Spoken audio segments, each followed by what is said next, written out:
పిఠాపురంలో పుష్ప 2కి షాక్. అల్లు అర్జున్ నటించిన పుష్ప 2 ప్రపంచవ్యాప్తంగా ఈ నెల 5న విడుదలవ్వడం. ఆ రోజు రాత్రి నుంచి ప్రీమియర్ షోలు మరియు బెనిఫిట్ షోలను ప్రారంభించడం అభిమానుల్లో సంతోషకరమైన ఉత్సాహాన్ని కలిగిస్తుంది. పుష్ప సిరీస్లో ఈ రెండో భాగం మీద ప్రేక్షకుల అంచనాలు భారీగా ఉన్నాయి.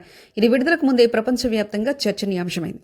ఇక పిఠాపురం నియోజకవర్గంలో పవన్ కళ్యాణ్ ప్రాతినిధ్యం ఉన్న ప్రాంతాల్లో కొన్ని పుష్ప 2 వాల్ పోస్టర్లు చింపివేయడం వివాదాస్పదంగా మారింది.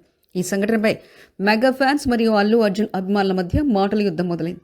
కొంతమంది ఫ్యాన్స్ తమకు ఎదురయ్యే అభ్యంతరాలను, మరోవైపు మెగా ఫ్యాన్స్ మాత్రం తమ పాత్ర లేనట్లు పేర్కొంటున్నారు. ఈ పరిస్థితి మరింత విస్తరించి అభిమాన గ్రూపుల మధ్య ఉద్రిక్తతలకు దారితీసే అవకాశం ఉందని పలువురు అంచనా వేస్తున్నారు. అయితే ఈ వివాదం పుష్ప 2 విడుదలపై ఎలాంటి ప్రభావం చూపకుండా సినిమాపై అంచనాలు బాగా పెంచే అవకాశం ఉంది.